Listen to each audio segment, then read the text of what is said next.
French toast early this morning. Got my batter going. My seasoned syrup back there. Join us for our Sunday.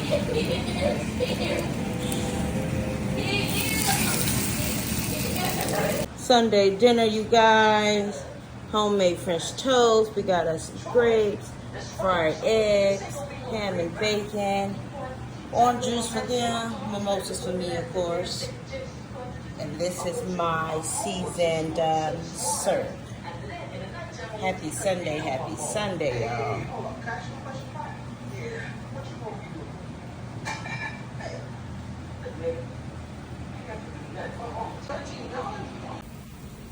Chicken tacos for dinner, homemade. Add a pack of your taco seasoning, a can of diced chili. I put my fire on low while I add all the ingredients in.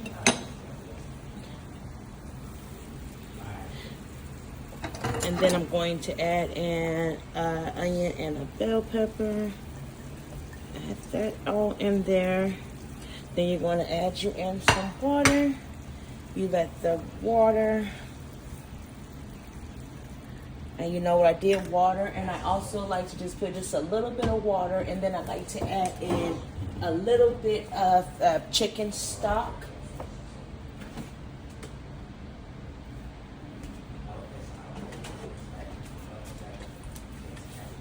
A little bit of chicken stock.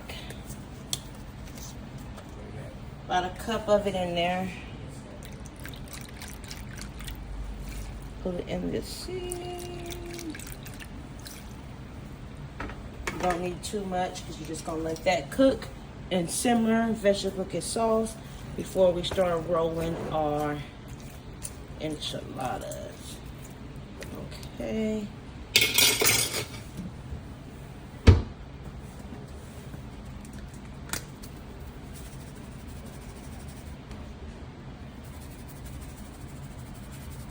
I like to just kind of eyeball it.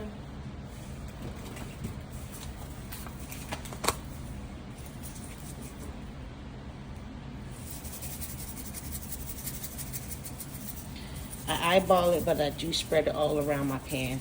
The whole circle is usually covered with fat.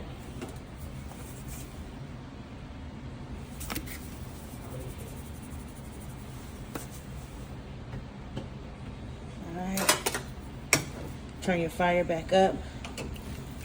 We're gonna let this simmer. Vegetables gonna get soft, and then we'll come back, break it down before we get to actually roll our enchiladas.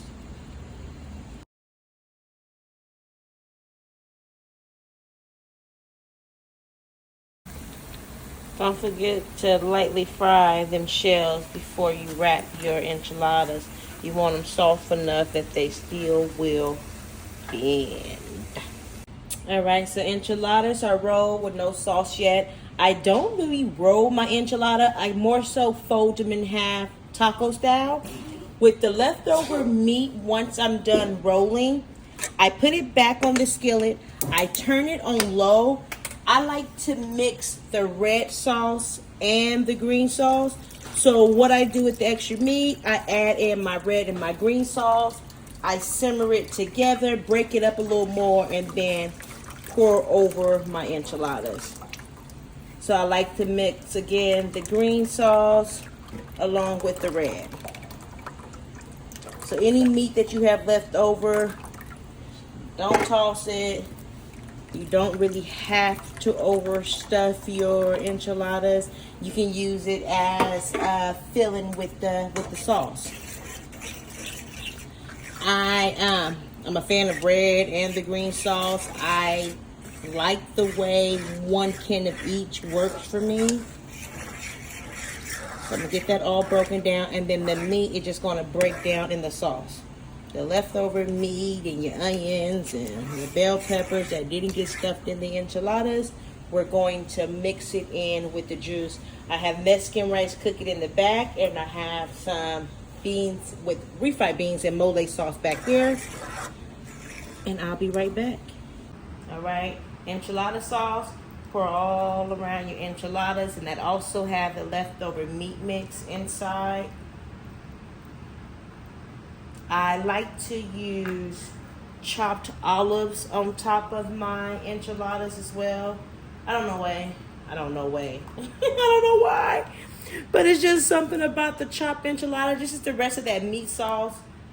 I'm going to pour it over here that way. It's okay to get the enchiladas wet because that time that you're baking it in, that sauce is going to eventually dry up anyway. I like mine. I do like it wet. A can of chopped olives, and I have some sharp cheddar. So what I had in the refrigerator. I usually like using Kobe Jack on the top. Sprinkle your cheese all over your enchilada. Go ahead and use the whole bag, really. If you like it cheesy, you can use 2. I usually just use 1 per pan because inside the enchiladas, when I scoop the meat in, I also scoop in, I sprinkle in a little bit of cheese as well. I see a couple little dry spots in the enchiladas that don't have sauce. I like to go around my rims.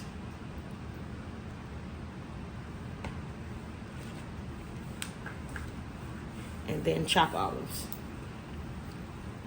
And then the chopped olives, sprinkle it all around your pan as well. All right, loves, I will show you guys the finishing results. Now, what I do is once I get everything on top, I cover it with aluminum foil, and then you're going to bake this about 45 minutes to an hour. You want to make sure that you're giving that time frame of baking because letting it sit for only 30 minutes, then you got soggy, mushy enchiladas, and who really want that? So if you let it bake for about 45 minutes to an hour, your sauce is cooked, your enchiladas is that just right and moist. That is the finishing of the enchilada. We're going to bake this now, you guys. Kind of like lasagna, huh? I might add a little bit more cheese to that. But I will show you guys the finishing touches of our sundae. Now get that leftover enchilada sauce and add it into your pan with your refried beans. That's going to take away the thickness of the refried beans. You guys know what I mean. When you open a can and you get on there and heat the refried beans up and it's just so thick. Add your enchilada sauce and the meat mix, really, the leftovers right into there.